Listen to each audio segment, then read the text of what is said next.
ഈ പ്രപഞ്ചം എത്രത്തോളം വലുതാണെന്ന് എപ്പോഴെങ്കിലും ചിന്തിച്ചിട്ടുണ്ടോ? ശരിക്കും നമ്മളെ അത്ഭുതപ്പെടുത്തുന്നൊരു ചോദ്യമാണത്, അല്ലേ? അപ്പോൾ ഇന്ന് നമുക്കൊരു യാത്ര പോകാം. നമ്മുടെ സ്വന്തം വീടായ ഈ ഭൂമിയിൽ നിന്ന് തുടങ്ങി നമുക്ക് കാണാൻ കഴിയുന്ന പ്രപഞ്ചത്തിന്റെ ആ അറ്റം വരെ. റെഡിയല്ലേ? ദാ ഈ കാണുന്ന ചെറിയ നീലഗോളമില്ലേ, ഇവിടെയാണ് നിങ്ങൾ സ്നേഹിക്കുന്ന, നിങ്ങൾക്കറിയാവുന്ന എല്ലാവരും ജീവിച്ചത്. നമ്മൾ കേട്ട കഥകളെല്ലാം സംഭവിച്ചത് ഇവിടെയാണ്. നമ്മുടെ ഈ വലിയ യാത്ര തുടങ്ങുന്നതും ഇവിടെ നിന്നാണ്. പക്ഷേ നമ്മൾ ഈ അതിരുകളൊക്കെ കടന്ന് പുറത്തേക്ക് പോകുമ്പോൾ ഒരു കാര്യം നമുക്ക് മനസ്സിലാവും. ഈ പ്രപഞ്ചത്തിന്റെ ഭീമാകാരമായ വലിപ്പത്തിനു മുന്നിൽ നമ്മൾ എത്ര ചെറുതാണെന്ന സത്യം. അപ്പോൾ ശരി, നമുക്ക് തുടങ്ങിയാലോ? നമ്മുടെ ഈ ഗംഭീര യാത്രയുടെ ആദ്യത്തെ സ്റ്റോപ്പ് നമ്മുടെ തൊട്ടടുത്തുള്ള സ്ഥലം, നമ്മുടെ സ്വന്തം സൗരയൂഥം തന്നെ. ഭൂമിയുടെ ഈ സുരക്ഷിതമായ അതിരുകൾ വിട്ട് നമ്മൾ പതിയെ പുറത്തേക്ക് കാലെടുത്തു വയ്ക്കുകയാണ്. നമ്മുടെ ആദ്യത്തെ ലക്ഷ്യം നമ്മുടെ അമ്പിളി അമ്മാവൻ തന്നെ, ചന്ദ്രൻ. ഭൂമിയിൽ നിന്ന് ഏകദേശം 3,84,000 കിലോമീറ്റർ ദൂരെയാണിത്. കേൾക്കുമ്പോൾ തന്നെ വലിയൊരു ദൂരമായിട്ട് തോന്നുന്നുണ്ടല്ലേ? ഈ ദൂരം എത്ര വലുതാണെന്ന് ശരിക്കും മനസ്സിലാക്കാൻ നമുക്ക് എങ്ങനെ ഒന്ന് ആലോചിച്ച് നോക്കാം. മണിക്കൂറിൽ ഒരു 100 കിലോമീറ്റർ സ്പീഡിൽ പോകുന്ന ഒരു കാറിൽ നമ്മൾ യാത്ര തുടങ്ങിയെന്ന് വെക്കുക. ഒരു സെക്കൻഡ് പോലും നിർത്താതെ പോയാലും ചന്ദ്രനിലെത്താൻ 160 ദിവസത്തിൽ കൂടുതലെടുക്കും. ഒന്ന് ആലോചിച്ച് നോക്കിയേ. അവിടുന്ന് തിരിഞ്ഞ് നമ്മുടെ ഭൂമിയിലേക്ക് നോക്കിയാലോ, കറുത്ത ആകാശത്ത് ഒറ്റപ്പെട്ട് നിൽക്കുന്ന ഒരു കുഞ്ഞു ഗോളം, അത്രയുണ്ടാവുള്ളൂ. ഓക്കെ, ചന്ദ്രൻ കഴിഞ്ഞു. ഇനി നമുക്ക് നമ്മുടെ സൗരയൂഥത്തിന്റെ ഹൃദയത്തിലേക്ക് പോകാം, സൂര്യനിലേക്ക്. ഭൂമിയിൽ നിന്ന് സൂര്യനിലേക്കുള്ള ദൂരം എത്രയാണെന്നറിയാമോ? ഏകദേശം 15 കോടി കിലോമീറ്റർ. കണ്ടോ, കണക്കുകൾ എത്ര പെട്ടെന്നാണ് വലുതായി വരുന്നത്. അപ്പോ ഇത്രയും വലിയ ദൂരങ്ങളൊക്കെ കിലോമീറ്ററിൽ പറഞ്ഞുകൊണ്ടിരിക്കുന്നത് കുറച്ച് ബുദ്ധിമുട്ടാണ്. അതുകൊണ്ട് ശാസ്ത്രജ്ഞരൊരു എളുപ്പവഴി കണ്ടുപിടിച്ചു.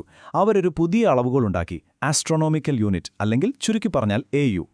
വളരെ സിമ്പിളാണ്. ഭൂമിയിൽ നിന്ന് സൂര്യനിലേക്കുള്ള ആ 15 കോടി കിലോമീറ്റർ ദൂരമില്ലേ, അതാണ് ഒരു AU. ഇവിടെയാണ് കാര്യങ്ങൾ ശരിക്കും ഇൻട്രസ്റ്റിംഗ് ആവുന്നത്. സൂര്യനിൽ നിന്ന് പുറപ്പെടുന്ന പ്രകാശത്തിന് നമ്മുടെ ഭൂമിയിലെത്താൻ വെറും 8 മിനിറ്റും 20 സെക്കൻഡും മതി. പക്ഷേ ഇതേ ദൂരം നമ്മളൊരു സാധാരണ വിമാനത്തിൽ പോകാൻ നോക്കിയാലോ, ഏതാണ്ട് 19 വർഷമെടുക്കും. ചിന്തിക്കാൻ പറ്റുന്നുണ്ടോ? അതാണ് നമ്മുടെ തൊട്ട അയൽപ്പക്കത്തിന്റെ പോലും വലിപ്പം. ശരി, ഇനി നമുക്ക് സൗരയൂഥം വിട്ട് കുറച്ചുകൂടി ദൂരേക്ക് പോകാം. മനുഷ്യൻ നിർമ്മിച്ച ഒരു സഞ്ചാരിയെ നമുക്ക് പിന്തുടർന്നാലോ? മനുഷ്യന്റെ അടങ്ങാത്ത ആകാംക്ഷയുടെ പ്രതീകമായി ബഹിരാകാശത്തേക്ക് കുതിച്ച വോയേജർ 1 എന്ന പേടകത്തെക്കുറിച്ചാണ് നമ്മളിനി സംസാരിക്കാൻ പോകുന്നത്. 1977, അതായത് 4 പതിറ്റാണ്ടുകൾക്ക് മുൻപ് വിക്ഷേപിച്ചതാണ് വോയേജർ 1. അന്നു മുതൽ ഇന്നുവരെ അതിന്റെ യാത്ര തുടരുകയാണ്. ഇന്നത് ഭൂമിയിൽ നിന്ന് 2200 കോടി കിലോമീറ്ററിലും അപ്പുറമാണ്. നക്ഷത്രങ്ങൾക്കിടയിലുള്ള ആ മഹാശൂന്യതയിലൂടെ സഞ്ചരിച്ചുകൊണ്ടിരിക്കുകയാണ്. മനുഷ്യനിർമ്മിതമായ ഒരു വസ്തു എത്തിയ ഏറ്റവും ദൂരമുള്ള സ്ഥലം, അതാണ് വോയേജർ. 1990 അതിന്റെ യാത്ര തുടരുന്നതിനിടയിൽ പ്രശസ്തനായ ശാസ്ത്രജ്ഞൻ കാൾ സാഗൻ ഒരു അഭ്യർത്ഥന നടത്തി. വോയേജറിനോട് അവസാനമായൊന്ന് തിരിഞ്ഞ് അതിന്റെ വീട്ടിലേക്ക്, അതായത് നമ്മുടെ ഭൂമിയിലേക്ക് നോക്കാൻ. അങ്ങനെ അതിന്റെ ക്യാമറ ഭൂമിക്ക് നേരെ തിരിച്ചു. ആ യാത്രയിൽ നിന്ന് നമുക്ക് കിട്ടിയൊരു ചിത്രമുണ്ട്. ചരിത്രത്തിൽ ഇടം പിടിച്ച പേൽ ബ്ലൂ ഡോട്ട്, അല്ലെങ്കിൽ വിളിരിയ നീലക്കുത്ത് എന്ന് നമ്മൾ വിളിക്കുന്ന ആ ചിത്രം. ഈ ഫോട്ടോ എടുത്തത് എവിടെ നിന്നാണെന്നറിയോ? ഏകദേശം 600 കോടി കിലോമീറ്റർ അകലെ നിന്ന്. ആ ചിത്രത്തില് നമ്മുടെ ഭൂമി എങ്ങനെയാണെന്ന് വെച്ചാൽ ഒരു സൂര്യരശ്മിയിൽ തങ്ങി നിൽക്കുന്ന ഒരു പൊടിതരി പോലെ. അത്രയുള്ളൂ. ആ ചിത്രത്തെക്കുറിച്ച് കാൾ സാഗൻ പറഞ്ഞ വാക്കുകൾ ശരിക്കും നമ്മളെ ഇരുത്തി ചിന്തിപ്പിക്കുന്നതാണ്. അദ്ദേഹം പറഞ്ഞു, ആ കുത്തിലേക്കൊന്ന് കൂടി നോക്കൂ. അതാണിവിടെ. അതാണ് നമ്മുടെ വീട്. അത് നമ്മളാണ്. ശരിയല്ലേ? പ്രപഞ്ചത്തിൽ നമ്മുടെ സ്ഥാനം എന്താണെന്ന് മനസ്സിലാക്കാൻ ഇതിലും നല്ല വാക്കുകളുണ്ടോ? ഓക്കെ, അപ്പോൾ നമ്മൾ സൗരയൂഥത്തിന്റെ അതിരുകളും കടന്നു. ഇനി പോകുന്നത് നക്ഷത്രങ്ങൾക്കിടയിലുള്ള അതിവിശാലമായ ആ ശൂന്യതയിലേക്കാണ്. ഇനിയുള്ള ദൂരമൊക്കെ നമുക്ക് എങ്ങനെ അളക്കാൻ പറ്റും? കിലോമീറ്ററും AU ഒന്നും ഇനി മതിയാവില്ല, അല്ലേ? നമുക്ക് പുതിയ, കുറച്ചുകൂടി വലിയ അളവുകോലുകൾ വേണ്ടിവരും. ഇവിടെ എത്തുമ്പോൾ നമ്മൾ മുൻപ് പറഞ്ഞ് AU പോലും ഒരു ചെറിയ അളവായി പോകും. അതുകൊണ്ട് നമ്മൾ പുതിയൊരു യൂണിറ്റ് പരിചയപ്പെടാൻ പോവുകയാണ്. പ്രകാശവർഷം, അഥവാ ലൈറ്റ് ഇയർ. സംഭവം സിമ്പിളാണ്.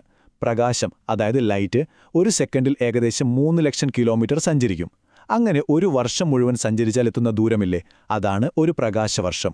ഇനി നോക്കൂ, നമ്മുടെ തൊട്ടടുത്തുള്ള നക്ഷത്രം ആൽഫ സെഞ്ചുറി. അങ്ങോട്ടേക്ക് 4.4 പ്രകാശവർഷം ദൂരമുണ്ട്.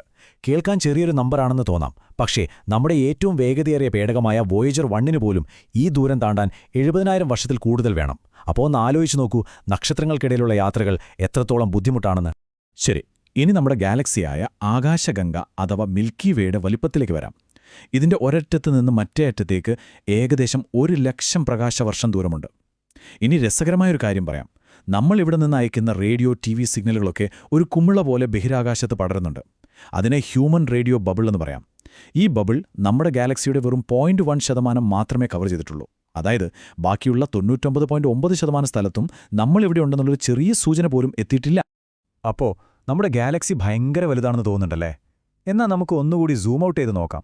കാരണം നമ്മുടെ ഈ ആകാശഗംഗ പോലും ഒരു വലിയ ഘടനയുടെ ഒരു ചെറിയ ഭാഗം മാത്രമാണ്. ശരിക്കും പറഞ്ഞാൽ ഗാലക്സികളുടെ ഒരു ഭീമാകാരമായ വലയുടെ ഭാഗമാണ് നമ്മൾ ഓരോരുത്തരും. അപ്പം നമ്മുടെ ഗാലക്സി ഒറ്റയ്ക്കാണോ നിൽക്കുന്നത്? ഒരിക്കലുമല്ല. അത് ലോക്കൽ ഗ്രൂപ്പ് എന്ന് വിളിക്കുന്ന ഒരു 50-ൽ പരം ഗാലക്സികളുള്ള ഒരു ചെറിയ കൂട്ടത്തിന്റെ ഭാഗമാണ്. പക്ഷെ കഥ അവിടെ തീരുന്നില്ല.